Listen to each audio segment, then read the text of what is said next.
হয়েছে এবং আলম ও মিলনকে নিঃস্বভাবে কুপিয়ে হত্যা করেছে। এই জখম বাহিনী যে এত বড় হামলা চালালো, এর পেছনে কাদের হাত রয়েছে? অবশ্যই আমরা চাই এদেরকে খুঁজে বের করা হোক এবং আইনের আওতায় এনে যথেষ্ট পরিমাণ শাস্তি ও ফাঁসির আহ্বান জানাচ্ছি।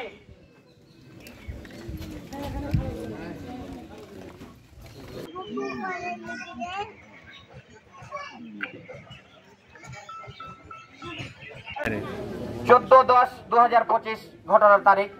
এই ঘটনা যারা চালিয়েছেন তারা আমাদের এলাকায় ফুলবাড়ি, পাহাড়পুর, মারকোল, কেওড়া গ্রামেরই সন্ত্রাস বাহিনী এবং এদেরকে সহযোগিতা করছেন ফতেপুর ইউনিয়নের মির্জাপুর গ্রামের একজন ব্যক্তি গোলাম কবির, এবং গোলাম কবির ঘোষণা দিয়েছেন এদের যত টাকা লাগবে, যত সহযোগিতা লাগবে এদেরকে ইন্ধন দিচ্ছেন আলহাজ আমিনুল ইসলাম। যারা যে ঘটনা ঘটিয়েছে প্রায় 15-20 জন মতো জখম, 2 জন খুন, রাজশাহী মেডিকেলে 2 জন মারা গেছেন। এখন পর্যন্ত 3 জন ব্যক্তি আমাদের রাজশাহী মেডিকেলে আছেন। কিছু বাড়িতে এসেছেন। এখানে সামনে দেখতে পাচ্ছেন একটি ভ্যানে একজন জখমী ব্যক্তি, ওইখানে 2-3 জন জখমী ব্যক্তি আছেন, আর একজন ব্যক্তি পিছনে গাড়িতে আছেন। আরো অনেকে বাড়ি থেকে আসতে পারেননি, এদের হাত পা গুড়িয়ে দিয়েছে।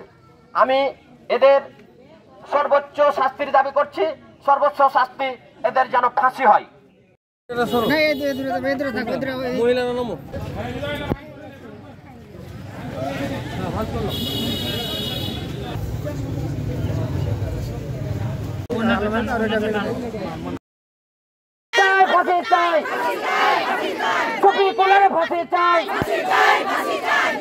ভয়ে কেউ স্নান করতে পারে না।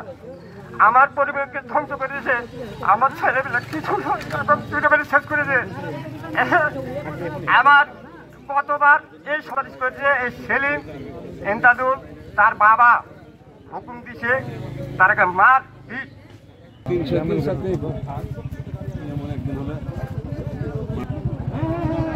ন্যায্য বিচার চাই, আর যারা হচ্ছে যে সব করেছে তাদের আমরা ফাঁসি চাই।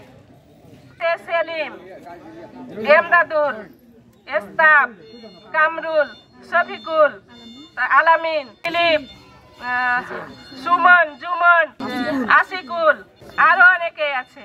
মানে একটা গ্রুপ এখানে কাজ করছিল, প্রায় 100 জনের মতো কি 150। আমি যারা হত্যা করেছে তাদের জন্য তারেক জিয়ার কাছে আমার অনুরোধ যে আমিনুল হাদির নির্দেশে যে হত্যাগুলো হলো, তারা কিন্তু প্রকাশ্যে বলেছে যে আমিনুল হাদি আমাদেরকে মারার জন্য বলেছে। তা তারেক জিয়ার কাছে আমার অনুরোধ, তাদের এই যারা মেরেছে তাদের যেন ফাঁসির হয়, ন্যায্য বিচার চাই। স্বৈরাচার সন্ত্রাস এটা ঘটিয়েছে আমিনুল ইসলামের নেতৃত্বে।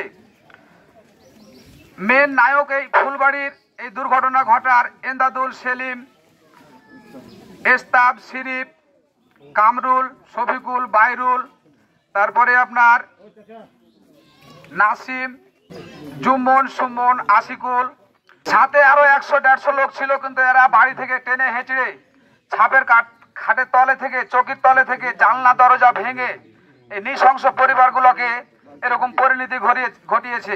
এই আঘাতের জন্য আমরা তারেক রহমানের কাছে ন্যায্য বিচার চাই। আমরা এই মানববন্ধন থেকে সরব না যতক্ষণ পর্যন্ত ন্যায্য বিচার না পাবো। শুনেছি যে মৌমাছি কোথায় যাও নাচি।